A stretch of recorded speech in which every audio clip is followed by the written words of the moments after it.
Sefer Kedusha, speaking about the mitzvah Kisa Adam Keshumachasem, or Yechasa Baragle, El Biyode, of a Saki, of a Keli. When you cover the blood, you shouldn't use your foot to kick the blood, to kick the dirt, the offer over the blood. You should use your hand or the knife or a Keli, Kadeshal Ayinig Minute Bizoyim B'mitzvahs. The year Bezuyas Allah, in order to not treat mitzvahs in a shameful way. Because the honor you're giving is not for the mitzvah itself, it's for the one that commanded the mitzvahs, blessed be He. That He's the one that saved us from bungling in the dark. And He set up for us a light in order to straighten out our deeds, and light to show us the straight path. That Hashem, your words are a light to my steps and also illuminate my path. And the beginning of Sefer Achla is Ilchas Shavuos. Arba min Shavuos, ein Shavuos Bita, Shavuos Shor, Shavuos Epikodnu, Shavuos Ha'edus.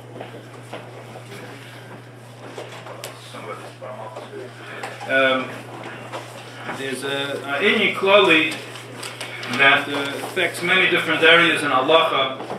A few of them are emed al perek and end up affecting many things that in our daily lives, especially those that are involved directly in kashrus.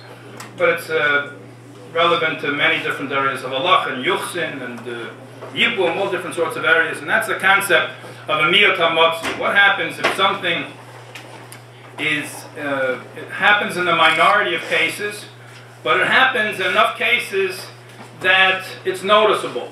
So in general, we have a klal that achrei rab lahates is a pasuk in Chumash. We go after the majority. So if you have the majority of something, so you usually don't have to worry about the minority. We say kol the parish miruva kaparish. Something comes out of the majority. We don't have to worry about it. If that would be the case, we wouldn't have to check any animals to see if they're kosher or not. We wouldn't need to check the lungs, because the Gemara says, Rei behemoth ksheira, saying that the majority of the animals are kosher. So if the majority are kosher, you take one animal and you can eat it without checking it. Because achrei rab lahatis, it's coming from the rave, the majority of the animals are kosher. And therefore, what do you need to check it for? The same thing with vegetables and fruits and things of this sort. Even if we see that sometimes they have insects in them, but if the majority of them don't have insects, why don't we say achrei rab lahatis and say kol the parish k'miruv kaparish? So the Rambam says we do say that, but that's only midiraisa. So midiraisa, it's perfectly permissible to take a fruit or a vegetable that has a certain percentage of insects in it, or to take a behemoth that's shafted properly and without checking it and eat it. But midrabanan, the Chazal established that anytime you have a miyut hamatzui or a miyut hashchiyah, depending, it's described different ways in Gemara and Rishonim and Achreinim. But if you have a significant miyut, so then you have to check midrabanan. So that's why we have all different sorts of treifas. There's all different things that could go wrong with an animal. But the din is the only thing you have to check at all times by animals to check the lungs, because that's a miyut hamotzi, a miyut hashchiyah, and therefore, since it's something which is a common, it's a miyut. It's a miyut. So you don't have to check midiraisa, but midrabanan, according to most poskim, it's midrabanan. You have to check, but even though it's a miyut hashchiyah, a miyut hamotzi, it's a common miyut. If it would be what's with all the other treifas, there's all the other parts of the body. You could also have treifas. It's finished in Sefer Kedusha. You have the Rambam list all the different treifas that can happen with an animal. So those are a miyut sheina motzi, a miyut sheina shchiach. So if it's a smaller miyut, then you don't have to check. So none of the other treifas do you have to check for an animal. You only have to check the lung. Unless you're in a place or a time where there's another problem. You know that in this place or in this time there's something else which is happening. So long children, Tzemach Tzedek, they had the pokin, that they had pox on the kishkas of the animals. The whole discussion, they kept finding it, and do you have to check? Do you not have to check? It's midiraisa, midrabanan, the whole discussion over there. Today you have it. It's a very big inyan which is discussed all over about chickens, that they have a problem with the tzumas agidin. It's a new problem with the tendons in the foot, that if one of the tendons on the foot is severed or decayed, and no longer attached to the entire chicken, is a treifa. So the shaila is, how common is it? And is it a miyut hamotzi? Is it not a miyut hamotzi? So it's an area in halacha. It's very, very negei l'maisa. and it's vague. It happens to be vague. So just like to say a few words about the different shaylas, and just point out one nakuda that comes out clear from the Tzemach Tzedek. Most of it is not clear, but there are certain things which are somewhat somewhat clear. So we mentioned some of the areas in which there's a nafkamina. There's also, I just mentioned one more. There was a tumult about a year ago. I forget exactly when it was. In Navad, we didn't even hear about it. We heard somebody came running in. They saw it on Aretz Sheva. That they said that they found bugs in the water in Monshiol. Anybody heard that one? Yeah. Okay. Everybody started running around. There's bugs in the water in Monshiol.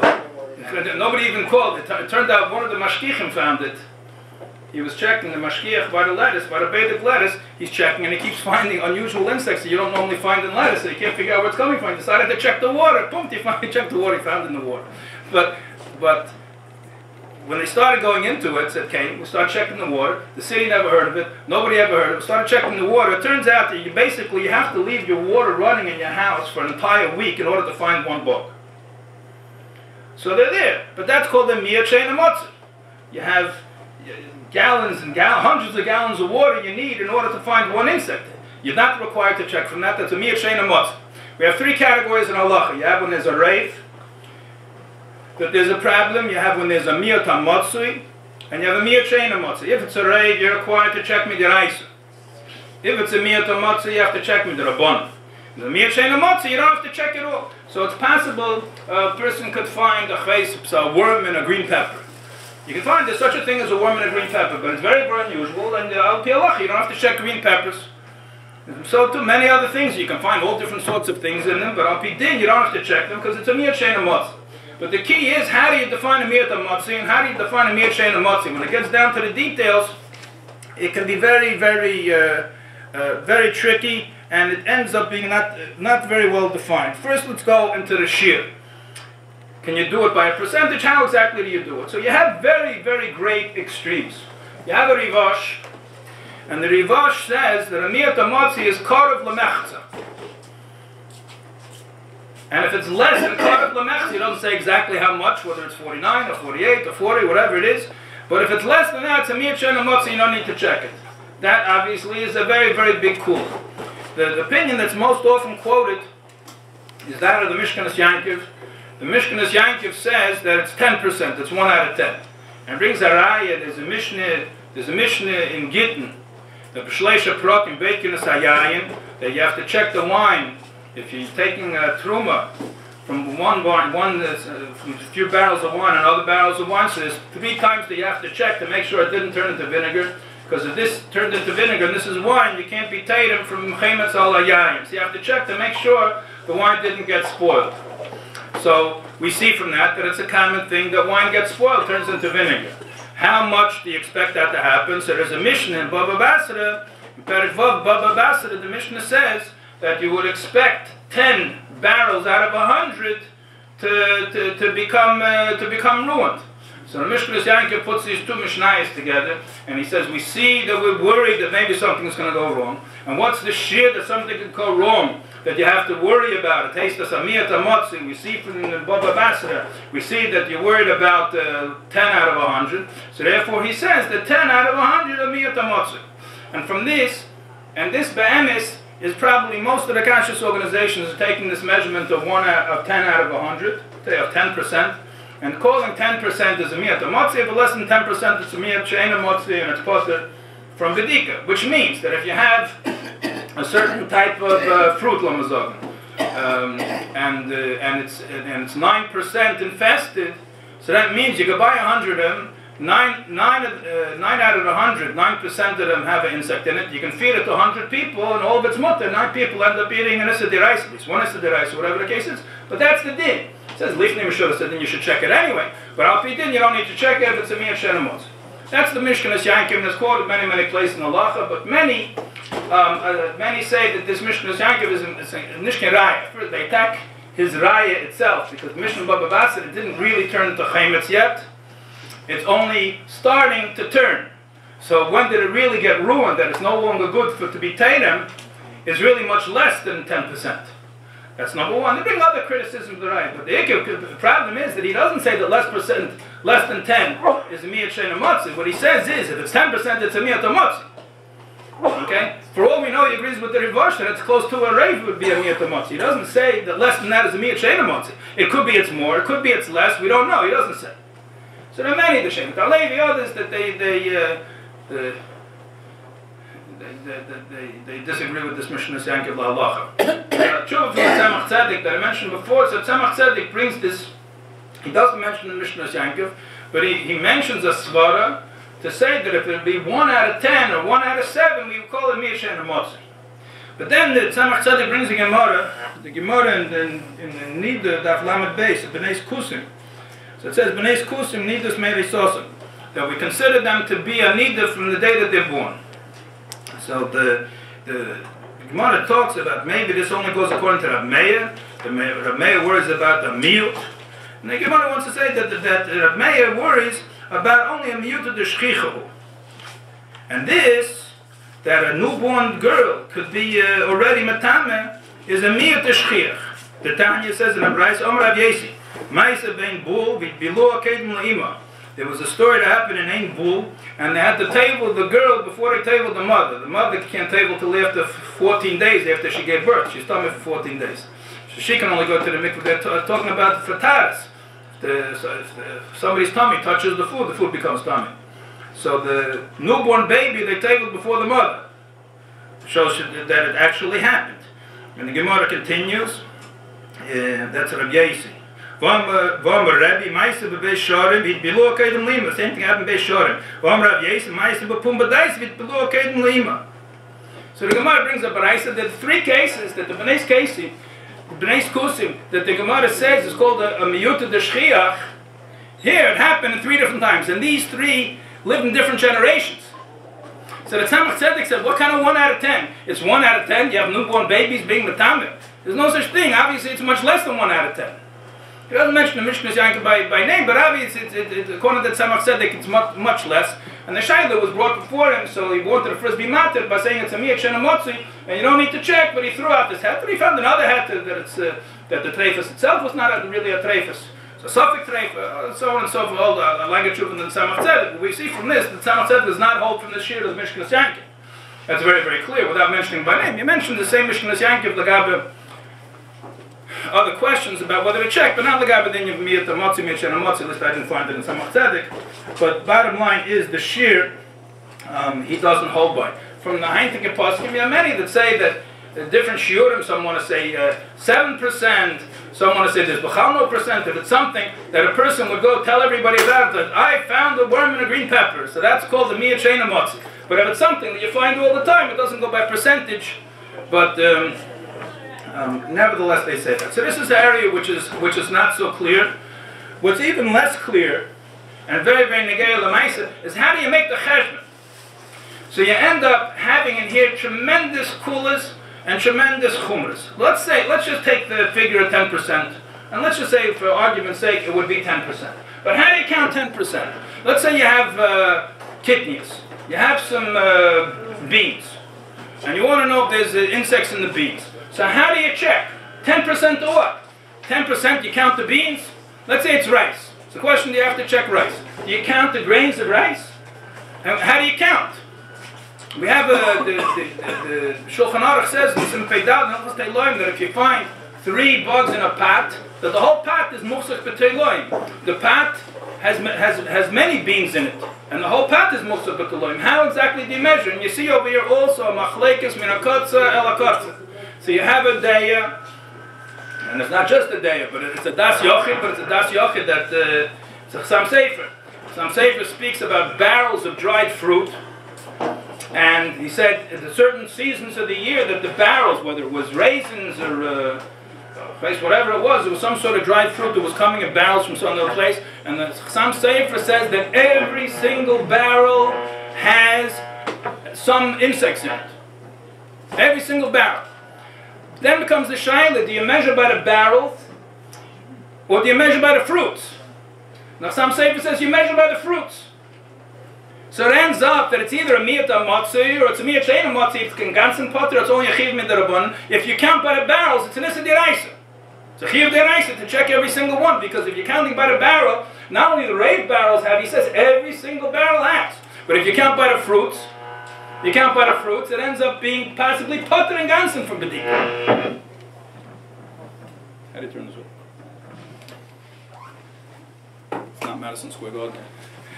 Yeah. So it ends up being Amish Machlekes, Mina Kotze la Kotze, and it ends up affecting when all of these conscious organizations are giving lists about what do you need to check and what do you not need to check. It's miyusar on a decision of what is your sample size. So from the Heintika Poskim, there are those that say you don't have really anybody that says you check every single one unless it's a large, unless it's something large. I mean, it really doesn't to count grains of rice, and you're going to count 10 grains of rice and see if it's 1 out of 10. I mean, who eats 10 grains of rice? Okay? You go to the other extreme, you'll take a head of cabbage or a head of lettuce, so you want to check you count a head of lettuce as one unit, and you have to check 100 heads of lettuce and see if there are 10, or 10 heads of lettuce to see if there's 1. Or do you go by each leaf? If you check each leaf, for sure it's a miyat shein motzi. If you check each head, then it's a miyat motzi. Even iceberg lettuce, which has less than other ones, it's a miyat motzi. That the mashkichim check that you have, it's a miyat motzi, but you check every leaf, it's less. How much lettuce does a person need? So there are those that want to say you check by the unit. There are those who want to say you check by serving size. So let's say you have raisins. So how much is the serving size of raisins? Whatever they sell in a little package, it says over there what's the serving size of raisins. Others say it's the amount that you buy. So if you buy a big bag of raisins like this, that becomes the share. Other ones say it's the amount that you cook. There's another day that says it's the amount that you check, which is mamish lafi kol echad ve'echad. If somebody sits down to check, how much they check for the whole family. So if they have a family of 2, they check for 2. If they have a family of 12, they check for 12. So it's really something which makes a difference in halacha. This din, in which so many things are dependent, is in real life very, very difficult to apply. You could end up something being a chiyuv d'oraisa to check, and you can have something which is patur legamri from checking, and there's not even a chiyuv midrabban. There's one more issue, which ends up being more of a problem in today's world than it was in previous generations. And that is, it used to be the people that when they were taking food, they were getting it basically from one place. Either they're getting local food, and everybody knew this was the cabbage from the neighborhood, or the cabbage that Napoleon was getting from Hungary, or whatever the case was. They're getting from one place to another place. Everybody knew what they were talking about. Even the Chassam Sofer was getting in barrels, it was being shipped in from somewhere, but it was all being shipped in more or less from the same place. Today, you have food which is coming mamish from all over the world, under all different sorts of conditions, and how are you supposed to halt cheshbon about what's going on over here and what's going on over there? Tzemach Tzedek brings down to certain things that you can't just go by the number. It could be that Tzemach Tzedek then was talking about a certain disease that broke out then among the sheep. And the Tzemach Tzedek said it's mistaber that in this city they found 6 behemoths in a row that had this disease in the Butreifus. So the Tzemach Tzedek said it's not just a statistical thing over here. It looks like there's a sickness going around by the behemoths. So you can't just judge over here with statistics. It looks like there's something which is going on over here. It looks like there's some sort of problem over here, and you have to judge by that too. So there are other factors which are causing a difference. Rabbi Gutnick from Australia was here today. So I was asking him, I was going to speak about this. I asked, what's the policy of the conscious agencies in Melbourne? He says they go like the Mishkanas Yankiv Taka. But he said they gave me examples of different sorts of foods that it's totally different in one place or another. So everybody knows the whole tumult about the strawberries. If here's about the strawberries, what happened to the strawberries? He had been eating strawberries for hundreds of years, thousands of years, and nobody heard anything. Mit the Mullah came to the whole problem with the strawberries. So it's a very important thing. What happened over here? What happened is, it's well known. Everybody knows that you take antibiotics, for example. You take too many antibiotics. So different sorts of bacteria develop in the body that are resistant to the antibiotics. So what you end up killing, taking the antibiotics and you get rid of your sickness. But in the meantime, if it comes back, then you could be in big trouble because you made your body resistant as a result of taking all these antibiotics. So what happens in the insect world is that for all the years they gave you these strong insecticides, the only bugs that were able to survive are they gesunte chevra, and they can stand up to come out anything. And then what happened, so then the environmentalists got on the case, so people heard about the Kyoto Protocol, which was the international protocol that they banned all different sorts of things, because bad for the ozone layer. So on Mazel there was something called the Montreal Protocol. Make all these protocols to make different schemim in different places over there. Whether people keep it or not is another story. But in the Monsheral protocol, they decided to answering something called sodium bromide. Sodium bromide is a pesticide, and it's the only thing that works on strawberries. Nothing else works on strawberries. So they asked sodium bromide, said it destroys the ozone layer. So again, they said, well, we can't make strawberries, we can't grow strawberries without the bugs going to eat up the whole field. So they said, you have to give us time to develop a substitute. So they kept giving a heter 1 year after another, 1 year after another. They kept applying for a heter. They didn't find anything good. It didn't work so good. They kept applying for heter 1 year, and then finally they started saying no. So then first, the United States listened, eventually Mexico listened. And this is the source of the problem. So Rabbi Kutni told me in Australia, they don't have this problem. I said, you use sodium bromide over there? Australia signed this protocol over there. He says, no, you can check it out. I asked, there was a mashgiach, I was speaking to a mashgiach from Eda Chreidis, who goes overseas. And I said, if that in China, all of the strawberries are perfect. A lot of the frozen strawberries that come over, challah frozen fruit. Challah food is coming from China. A lot of the food coming from China. It might glow in the dark, but it's coming from China. So with all the stuff they put in there. So I said, I'm not really chesed that the Chinese are like being bavater on some of their crops, to keep what some sort of tree huggers decided in Montreal. So he says, ich bin chesed that not chesed. He said, you go to China, you have any idea what's doing over there? That the strawberries over there should be no problem. So he said, he tells me, I thought the same thing. He says, the problem is there's no control on everything. So they're using anything to kill them over there. So this one's not using, this one is using 10 times too much. And then they take the whole thing and they mix it together into one place. It's a whole mishmash over there, so you can't depend on that either. In any case, the bottom line is that all of these things, the din, sorry to say, Dvar Allah is supposed to be, Dvar Allah, that is so not clear, but at least you should be in on the inside about what's so not clear about it. And this is something in general, the conscious organizations are going after the Mishkanos Yankiv, the Tzemach Tzedek does not hold from it. But since everybody's applying it a different way anyway slightly, most of the places I think, because most of the conscious agencies I speak with are using the shear of a serving size.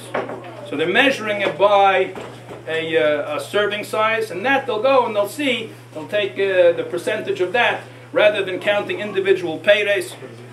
But the person who wants to count on individual paydays, it's a big cooler, but they have what to rely on. Rav Heller wrote a whole katava for Or Yisrael, and he said certainly the Chacham Sefer is somebody to rely on. Madach the Rivash, who holds its korov to Mechza. But again, it all depends on how it is exactly you count.